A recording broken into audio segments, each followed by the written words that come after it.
د آزادی خاورې تا ته مو سلام دی، د نیک مرغی خاورې تا ته مو سلام دی. بسم الله الرحمن الرحیم.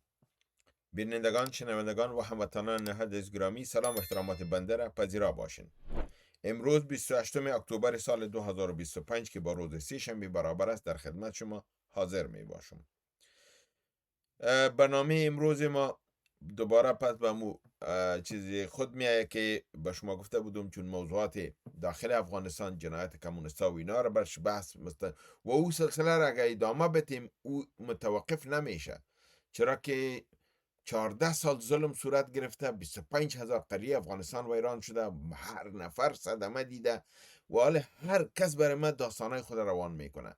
اگر ما بخواهیم باید یک برنامه خصوصی در پهلوی مسائل سیاسی و تحلیلا باید داشته باشم.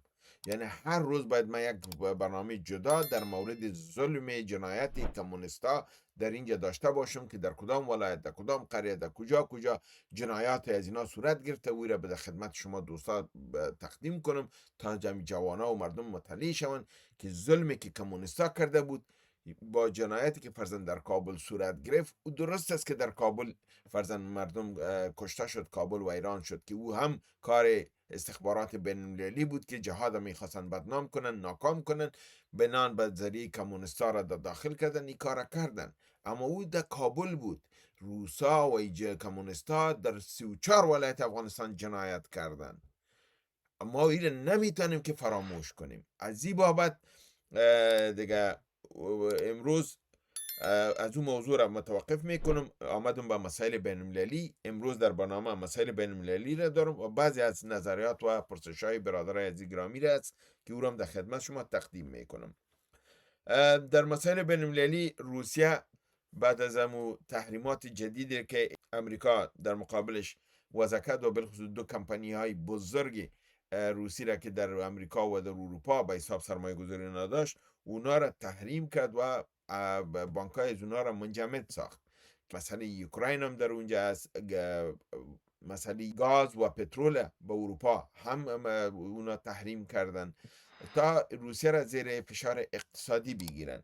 بنان روسیه هم دست به تسلیحات جدید زده، میزایلای جدیدی را تست کرده میره و گفته بود که میزایلای دوربرده که توان برد اتمی را داشته باشه او را تست. از این بابت موشک کروز هسته‌ای رادار گریزه که 14,000 کیلومتر ای از هدف زده میتونه و نام ازی بولیوس پتنیک است و ایرا رئیس ارتش روسیه والی گراسیموف رونمایی کرد و ایرا تست کردن.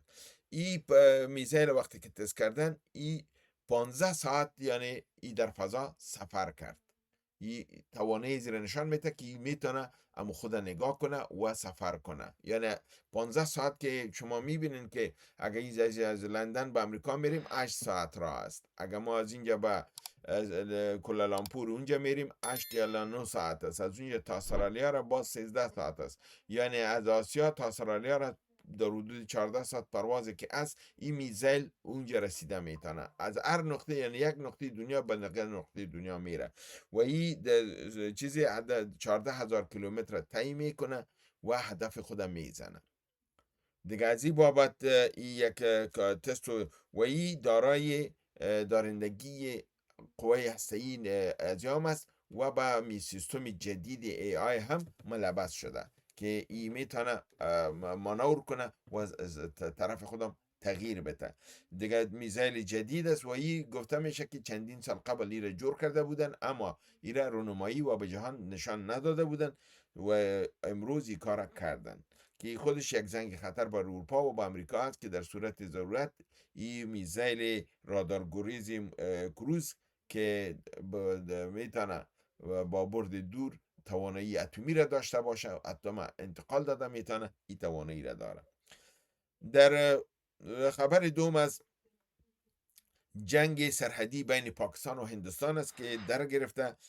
دیروز 3 ساعت طول کشیده در منطقه کشمیر در ری لیپا این جنگ در گرفته. پاکستان ادعا کرده که هندوستان جنگ شروع کرده و حمله کرده و پاکستان جوابش داده. ایوازی معلومش که انشالله پاکستان که در اونجا هندوستان مصروف نگاه کنه، این طرف بر افغانستان بازی بیکار نمیشه که برای ما بهانه جویی کنه و بالای افغانستان حمله کنه.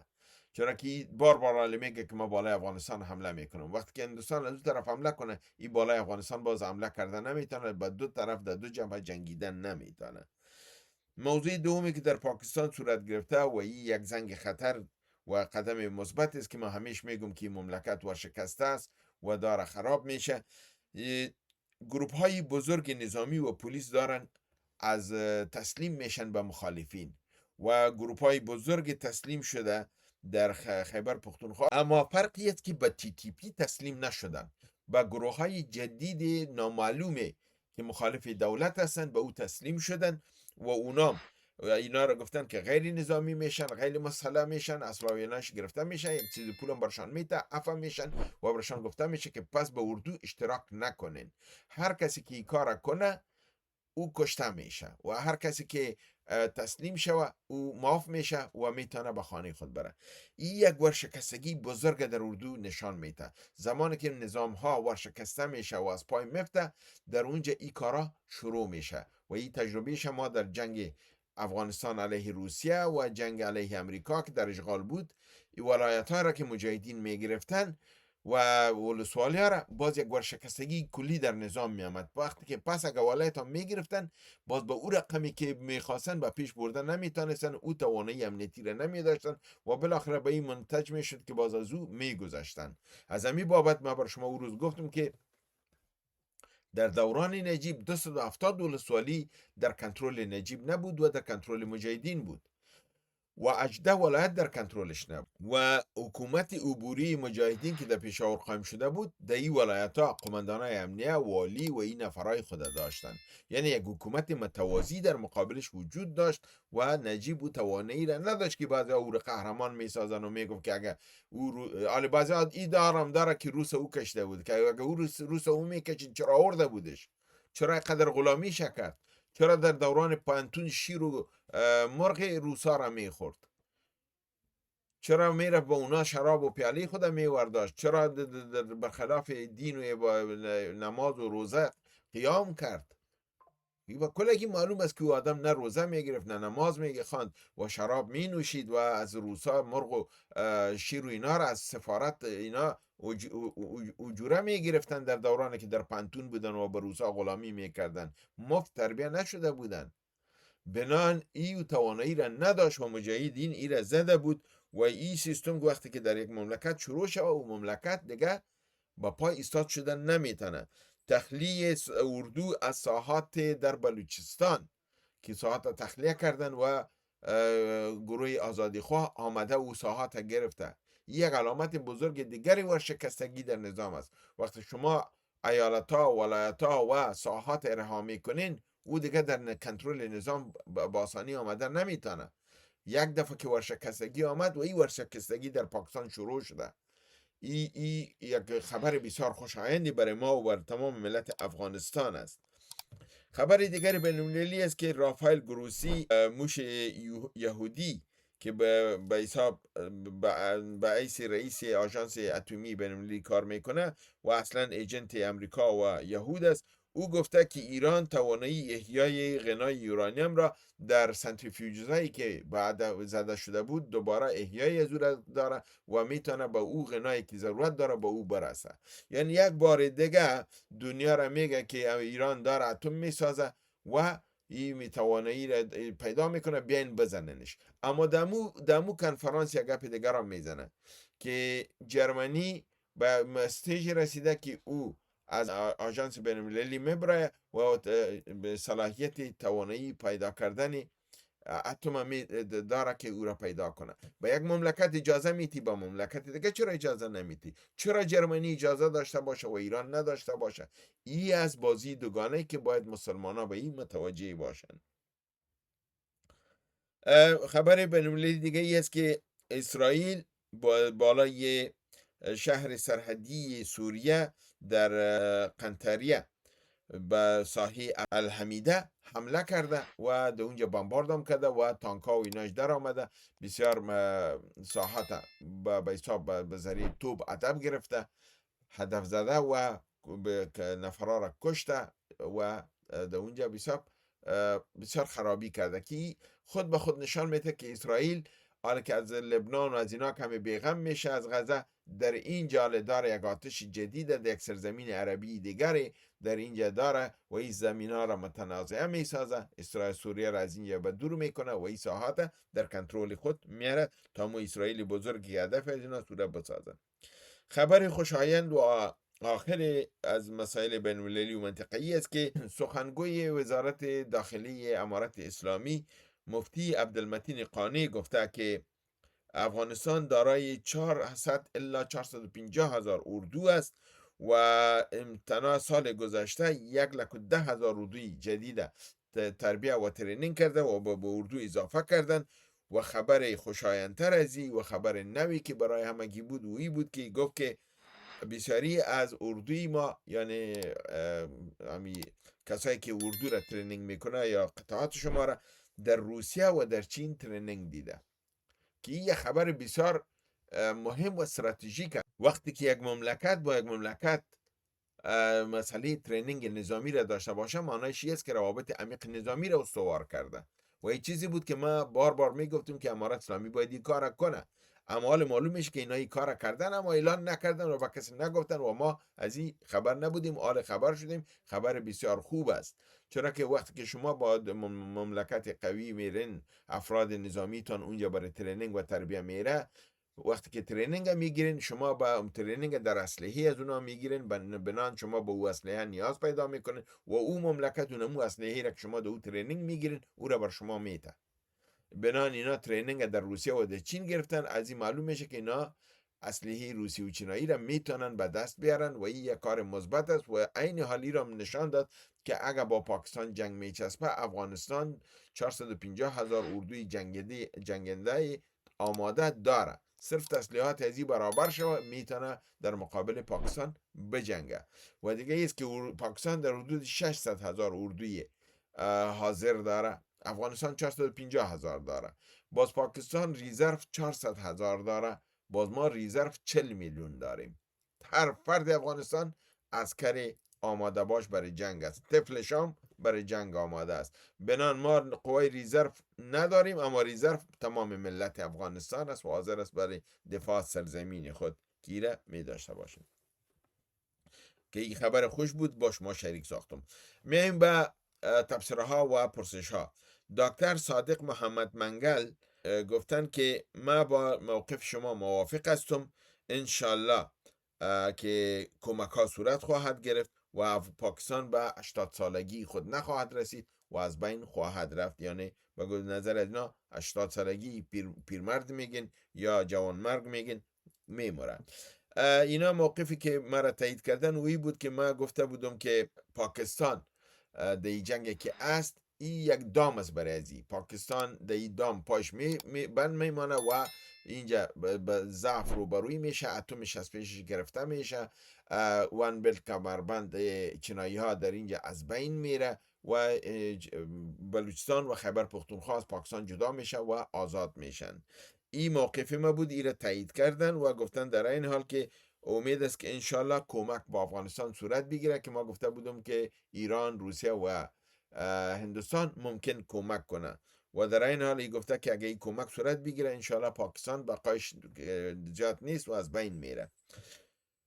پرسش دوم از برادر ما دیدار 1976 است که گفتن رازق مامون در یک برنامه خود گفت که 600 موشک استینگر در زمان جهاد گم شده، ممکن است به ایران فروخته شده باشد.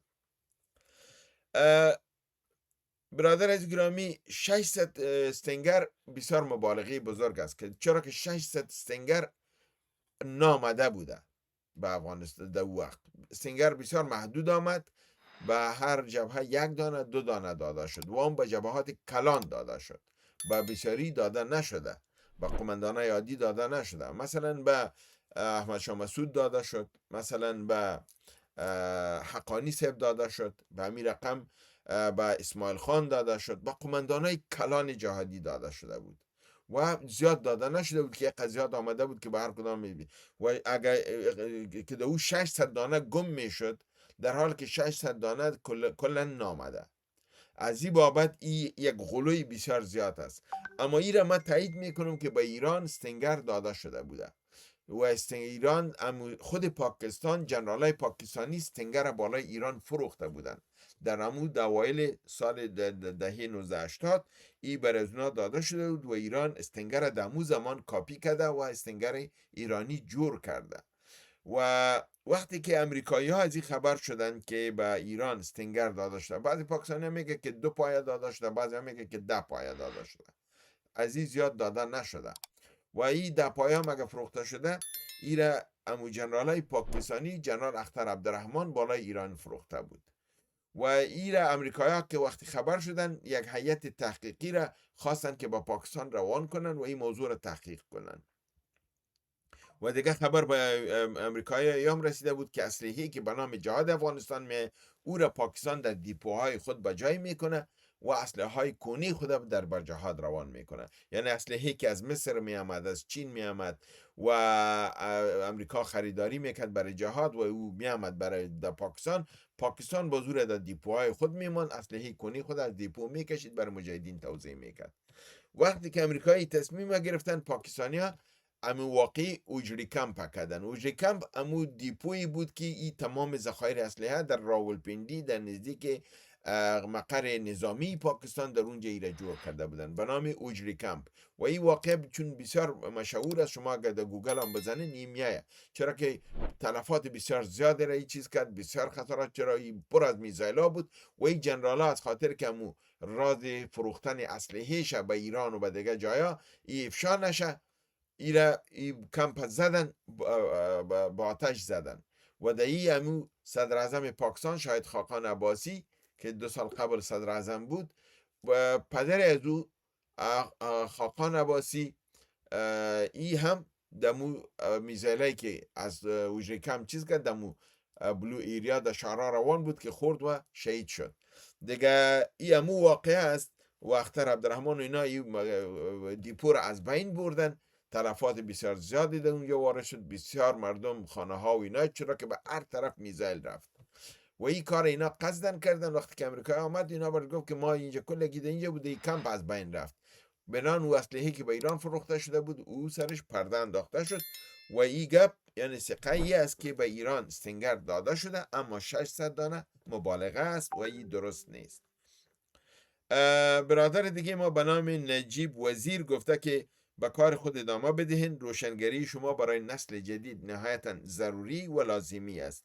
و دعا کردن برای ما که خداوند اجر بده که این کار میکنین، برخصوص با جوانایی که بعد این دوره دیگه جدید به آمدن و به حساب صرف جنگ کابل دیدن اما جنایت کمونستا را ندیدن. بنان از اونا به این است که مجاهد جنایت کردن، در حالی که اینا ایره نمیبینن که در کابل اگر جنایت تنظیما کردن، خویی را استخبارات بین‌المللی کار کردن که جهاد ناکام شود و بدنام شود. به ذریعه کمونستا در کابل آتش در دادن و در حدود 65-70 هزار شهریان کابل و کشته شد و کابل ویران شد. اما ایران باید متوجه باشین که در دوران کمونستا اینجا خود یک کابل ویران شد، 24 ولایت کمونستا ویران کردن، 25,000 دهات و قریجات ویران کردن و با مردم آسیب رساندن و کشتن. و مردم دارن از امو زمان قصه های خود عالم میفرستن و از امی بابت ما گفتم که اگه این قصه ها زیاد میایه ما مجبور یک برنامه جدا برای جور کنم، چرا که در این برنامه جای گنجایش برش نیست و دوستان میگن که ما باید برنامه خود به حالت نرمال به پیش ببرم. تشکر میکنم از برادر نجیب وزیر، از برادر دکتر صادق منگل و از برادر دیدار. میایم به چیز خبری که برادر ما احمد از قندوز نوشته کرده. اونا گفتن که در قندوز یکی از خطیب مسجد ما را بعد از نماز جمعه در دوران ببرک کارمل که در او وقت رئیس خات دکتر نجیب بود و اینا در اونجا خادستا و اینا عملیات کردن و اینا بعد از نماز جمعه که خطبه جمعه را انجام داد اینا به شهادت رساندن. و نامی از این خطیب سید هارون بود، در مسجد تخارستان در اونجا اینا به شهادت رساندن. یعنی این رقم دوستا قصه های جنایت کمونیستا را میکنن که جوانا خبر ندارن و همینطور او را پاک میسازن و مجاهدین میگن که اینا جنایت کردن. امید است که این جریانات دوستا متوجه باشن و در این حال برای از این که شما بهتر از این معلومات پیدا کنین و ما بر شما گفتم که دایره المعارف جهاد که در 20 جلد است او را شما گرفته میتونین و 100 جلد دیگر که جنایت کمونیستا را در افغانستان در طول 14 سال کلگی چه ریکارد کرده مستند است، در 100 جلد است و نمره از این ما میتونم با شما بتونم. خود ما با آقای غزنوی صحبت کردم و اونا گفتن که 2 کتابخانه در کابل میتونه این کتابا را شما از اونجا به دست بیارین و 1 کتابخانه در تهران که در روبروی پوهنتون تهران یا دانشگاه تهران در اونجا موجود است و اینا میتونن. و از این بابت اگر دوستای علاقه داشته باشن من این نمره را برشان داده میتونم و اینا میتونن از اونجا با آقای غزنوی و دکتر صاحب شیرشاه یوسفزی در تماس شوند و مراجع را آدرس بگیرن و برن در کابل این کتابا را به دست بیارن و خود مطالعه شوند تا امی جنایت هایی که رخ داده از این مطالعه شوند و در آینده نسل آینده به این بفهمند که جنایتکار کی بود و غیر جنایتکار کی بود. این یک خدمت چیز است و واجبی هر کدام ما است که ما کورکورانه باید از جنایتکار قهرمان و از قهرمان جنایتکار نسازیم. این ظلم است، این درست نیست. ملت قربانی داده، شهید داده، به او باید توهین نشه. هر سال ما میبینیم امور روزا را ما شما جشن میگیریم. اگر فرزن روی کار جنایت بود خیلی جشن چرا میگیرن؟ چرا نمیخیزه این ملت که میگن که 80% طرفدار نجیب است؟ خب بخیزن بگن که این جنایت کردن، اینا این جشن نگیرن. این جرأت کسی داره؟ این جرأت کسی داره که بخیزه بگه که تو جشن شکست روسیه را و جشن شکست امریکا را گرفته نمیتونی؟ چون این برنامه ملت است و به اساس جنایتکارا بسیار تعداد قلیل هستن و این ما جوانای خود اگر منور بسازیم، از هانشان پاک بسازیم، این نسل آینده ما انشالله مطلع باشن. و از این بابت از امار اسلامی هم آرزوی ما است که یک چینل تلویزیون شروع کنن، یک برنامه شروع کنن تا امی جنایت کمونیستا را با مستند و اسناد با ویدیوها به جوانا و با مردم نشان بده تا اونا بفهمن که چیزی را که ما میگیم غلط نیست، واقعیت است و جنایتکار قهرمان شده نمیتونه. امید است که برنامه را ببینید، خوش کنید، با دوستا شریک بسازید. تا برنامه بعدی شما را به خداوند میسپارم و ما علینا الا الله.